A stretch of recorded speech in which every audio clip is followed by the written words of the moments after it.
Ouais, Anne Hidalgo, elle est tellement de mauvaise foi qu'un jour, elle a dit la vérité. Elle s'est elle-même insultée de populiste. Taisez-vous. Non mais cet homme est ahurissant. Porte-parole du gouvernement. Ce que vous venez de faire, c'est super. Ah et oui, forcément, aujourd'hui, on va parler d'Anne Hidalgo. J'avais jamais fait et elle fait partie de mes personnages préférés. Donc aujourd'hui, c'est pour toi, Anne. Et ouais, forcément, c'est un des sujets chauds qu'il y a eu sur les réseaux sociaux et sur Twitter notamment il y a quelques jours, ce hashtag saccage Paris, où des habitants de la capitale, pour ceux qui ne sont pas des bêtes en géographie, des habitants de Paris, donc des Parisiens par voie de conséquence, ont publié des photos de la ville et de l'aspect un petit peu dégueulasse des rues, la saleté, les poubelles, les rats, enfin vraiment, regarde. Ah, c'est pas très beau. Ouais. Ouais. C'est vrai qu'on n'a pas vu un truc aussi dégueulasse depuis le dossier judiciaire de l'affaire Benalla. Je crois que c'est quasiment ça, ouais.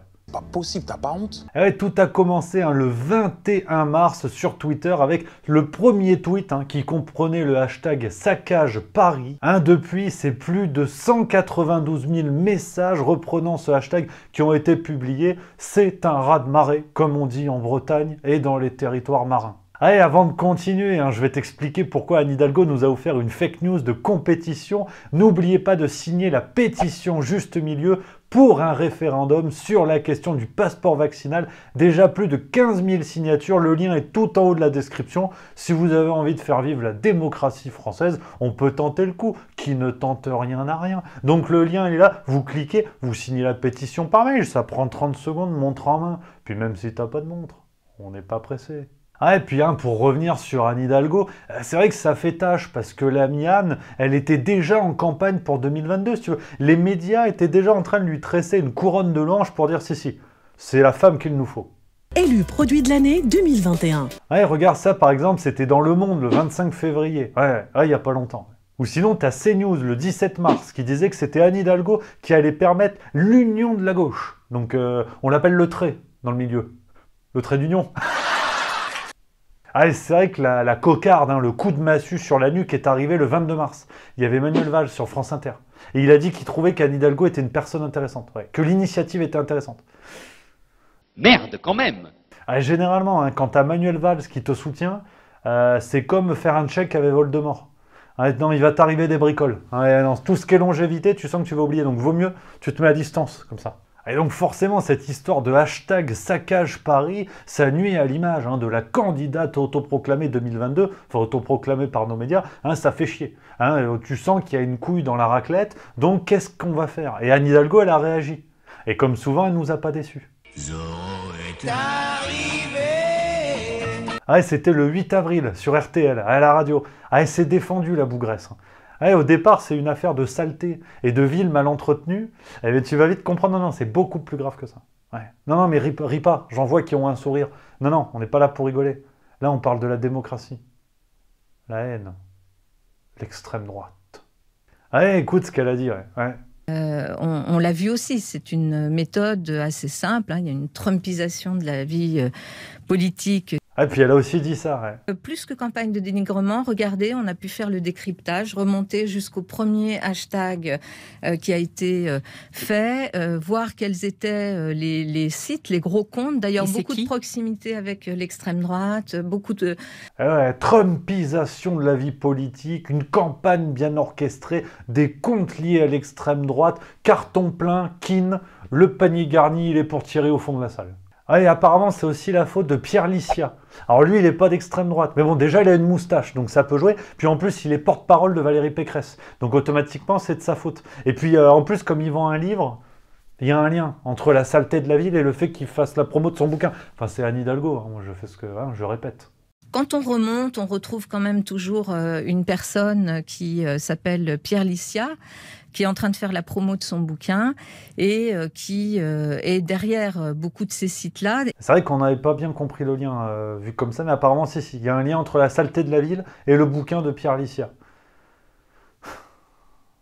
C'est possible, Et forcément, avec Anne Hidalgo, ça peut pas se passer normalement. Et oui, il y a toujours une surprise biodégradable, il y a toujours un truc qui se planque dans l'ombre. Et là, c'est TF1 qui a mené une enquête pour débunker comme on dit, hein, en gros pour montrer qu'Anne Hidalgo avait dit de la merde. Ces dernières semaines, Anne Hidalgo est la cible d'un hashtag sans ambiguïté, il s'appelle « Saccage Paris ».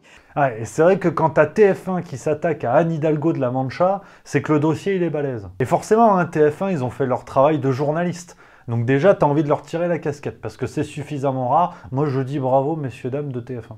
Je crois qu'après avoir vu ça, on peut mourir tranquille. Enfin... Et ils ont dit, bon, alors Anne, elle nous dit que c'est l'extrême droite. Alors on va vérifier. Est-ce que Adolf Hitler est caché derrière les rats qui font la farandole rue Oberkampf? On ne sait pas. Ah, ils ont montré hein, que le tout premier tweet comprenant le hashtag Saccage Paris a été publié par un cadre supérieur du privé qui se dit lui-même progressiste modéré. C'était le 21 mars et son auteur est un certain Paname Propre. Je l'ai retrouvé, je l'ai interrogé au téléphone. Il a 53 ans, il est cadre dans le privé. Il se dit progressiste modéré, mais pas encarté. Donc c'est loin d'être le cousin de Kim Jong-un quand même. Open Gangnam Style. Et puis pareil, hein, TF1, forcément, ils ont remonté beaucoup de tweets pour montrer un peu qui était derrière, parce qu'apparemment c'était le parti nazi, et non, apparemment c'est des habitants de Paris, ouais, tout simplement, des Parisiens en fait. Ouais. Il y a aussi quelques comptes d'extrême droite, même des gros comptes, mais c'est très loin d'être la majorité. Ce sont pour la plupart, Anne-Claire, en fait, des citoyens militants, des Parisiens qui s'opposent clairement à la politique d'Anne Hidalgo. Ouais, du coup, TF1, ouais, ils ont bien creusé, ils ont dit non, il n'y a pas de nazis, non, rien. Juste des gens qui n'aiment pas vivre avec les rats et les poubelles à même le trottoir. Ouais. Alors c'est sûrement un coup monté des gens propres. Ouais, ça c'est possible par contre. Mais après, extrême droite, là, je vois pas le lien. Ouais. Ouais. Mais bon, c'est comme ça. Hein. Mais attention, Anne Hidalgo, elle a pris le problème à bras-le-corps, comme dirait Jamel Debbouze. Elle a proposé des solutions à l'appel. Déjà, elle a dit, elle va doubler le budget. Ouais. Le budget de la propreté, oui, bien sûr, je me suis engagée à le doubler et il sera doublé dans le mandat. Hein, nous sommes au début de ce mandat. Oui, c'est vrai que quand tu réfléchis, tu dis oui, mais un budget qui est mal utilisé, tu peux le tripler, il sert toujours à... Non, tais-toi. On va doubler le budget. D'accord, merci. Et elle a aussi dit qu'il y allait avoir une décentralisation. Ouais, des problèmes liés à l'entretien de la ville, décentralisation pour les maires des arrondissements. Ouais, en gros, démerdez-vous. C'est un peu l'idée. Ouais, démerdez-vous, les gars. Nous, on en a plein la soupière. Démerdez-vous. Ah, c'est vrai que tu te dis, heureusement que Anne, elle n'est pas à la tête du pays. Hein, parce que t'imagines le scénario. Anne, il y a les Allemands qui nous attaquent. C'est la guerre. Oh, ils font chier. Écoutez, laissez les préfets se démerder. Hein. Envoyez-leur des lance-pierres, ils vont se débrouiller. Donc c'est vrai, hein, cette affaire Saccage Paris reflète parfaitement hein, la politique d'Anne Hidalgo, une communication maîtrisée de main de maître pour planquer des actes quand même qui laissent à désirer. Non, parce que c'est vrai, Anne, entre nous, hein, bon, on se connaît pas encore, mais le problème c'est pas tant qu'il y ait des photos sur Twitter de Paris qui devient une ville dégueulasse. Le problème c'est qu'on puisse prendre de telles photos. Et oui. Ouais, c'est pas faux. Oui, parce que si on ne peut pas les prendre, elles ne remontent pas sur Twitter. Oui, je sais que ça a l'air con comme ça, mais bon, on en est là. Hein. Après, je sais, c'est l'écologie, la décroissance, mais quand même, on ne peut pas faire l'économie d'un petit peu de réflexion. On parle quand même d'une des plus belles villes du monde. Aujourd'hui, on dirait ma chambre quand j'étais ado. T'as des slibards par terre, t'as des posters de Willy Denzé. On est où, là ? Non, puis l'accusation d'extrême droite, si vous voulez, c'est du miel. Elle nous fait la totale. Hein. Extrême droite, Trump... Elle était à deux doigts de nous lâcher un Eva Braun. Mais c'est peut-être la figure qui reste. Parce que c'est vrai que globalement, Anne Hidalgo se fait beaucoup attaquer, à part des figures musclées de l'extrême droite. Hein. Si, regarde. Ouais, le 18 mars 2019, c'était Vincent Lindon qui s'était attaqué à elle. Je me demande si la mairie de Paris, qui est une équipe maintenant qui est quand même assez vieille et qu'il faudrait changer, ça fait 20 ans qu'ils sont là. Ouais, à Vincent Lindon, il est d'extrême droite. Ah ouh là là, de l'extrême droite même. Bah, tu fais le tour, c'est quasiment de l'autre côté en fait. T'avais aussi Stéphane Guillon, 11 octobre 2019. Pareil, là, niveau extrême droite, ça envoie. Hein. Ah, puis en septembre 2012, alors là, t'avais l'une des figures mondiales de l'extrême droite, Rihanna. Elle avait mis un tweet. Alors oui, là je comprends, effectivement, c'est un complot ourdi par les nazis.